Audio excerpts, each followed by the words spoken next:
Welcome to my channel maasarakarpom.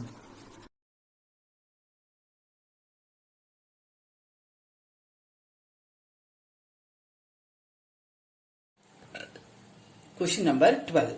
1 plus x the whole power 2 by 3 plus 1 minus x the whole power 2 by 3 is equal to 4 into 1 minus x squared whole power 1 by 3.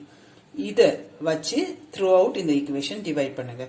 So 1 plus x the whole power 2 by 3 divided by 1 minus x square whole power 1 by 3.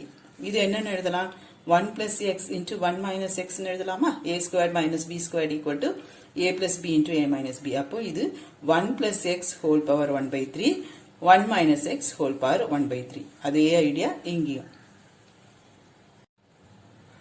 இப்போ ரெண்டு term சேமா இருக்கும். இதுவும் same தானே. அப்புறம் இதை மேலே கொண்டு போங்க. அப்போ என்னவாகும் 1 plus x whole power minus 1 by 3. Base ரெண்டும் சேம். அப்போ பாஸை ஆட் பண்ணுவீங்க. அப்போ இங்க என்ன வரும் 2 by 3 minus 1 by 3 வரும். that is 1 by 3. அதே மாதிரி இங்க 1 minus x whole power minus 1 by 3. அப்போ 1 minus x whole power 2 by 3 minus 1 by 3. that is again 1 by 3. then இது அப்படியே தான் இருக்கும். இப்போ இதை வந்து y-ன்னு எடுக்கிறேன். அப்போ ஈக்குவேஷன் என்னவாகும் y to the power 1 by 3 plus அடுத்த டேர்ம் வந்து அதோட ரெசிப்ரோக்கலா இருக்கும் 1 by y. 1 by y to the power 1 by 3 is equal to 4. இப்போ கியூப் பண்ணுங்க. ரெண்டு சைடும் கியூப் பண்ணா இது y 1 plus y a cube plus b cube 3ab into a plus b. இது ரெண்டும் என்னவாகும் y to the power 0. so 1 இப்போ 3 into 1 3.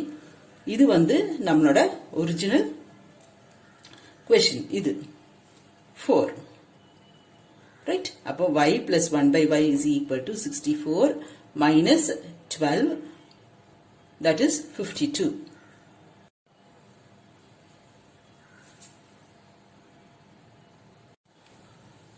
அப்புறம் LCM எடுங்க. இங்க நியூமரேட்டர் என்னவாகும் 1 plus x the whole squared. இது 1 minus x the whole squared divided by 1 plus x into 1 minus x. இந்த டினாமினேட்டர் என்னவாகும் a plus b into a minus b ஃபார்முலால ஸ்ட்ரக்சர்ல இருக்கா. அப்ப இது வந்து a squared minus b squared 1 minus x squared.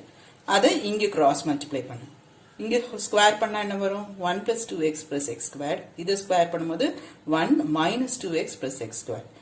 இங்க இருந்து இந்த 1 minus x squared. ரைட். எது கேன்சல் ஆகுச்சுன்னா கேன்சல் பண்ணிருங்க. என்ன கேன்சல் ஆகுது 2xம் கேன்சல் ஆகுது.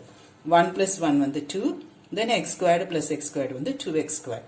இங்க 52 minus 52x squared. எல்லாத்தையும் ஒரு சைடு கொண்டு வாங்க. அதுக்கு முன்னாடி இந்த ஒரு 2 கூட கேன்சல் பண்ணிக்கலாம். ரைட். இந்த 2வும் இதுவும் 26. அப்ப நமக்கு ஒர்க்கிங் இன்னும் கொஞ்சம் சிம்பிளிஃபைடா ஆயிடும். 26 minus 26x squared இங்க வரும். ரைட். எல்லாத்தையும் ஒரு சைடு கொண்டு வாங்க. x ஸ்கொயர் வந்து 25 by 27 வரும். அப்போ x வந்து plus or minus 5 3 root 3. இது வந்து 5 ஸ்கொயர். இது 9 into 3. so இதுக்கு ரூட் எடுத்தா 5. இந்த 9க்கு ரூட் எடுத்தா 3. இந்த 3க்கு ரூட் எடுத்தா root 3 அப்படியே தான் இருக்கும். so plus or minus 5 3 divided by 3 root 3. option C is right. Hope this video is useful to you all. Do like, share, comment and subscribe so that you can track and crack. Thank you.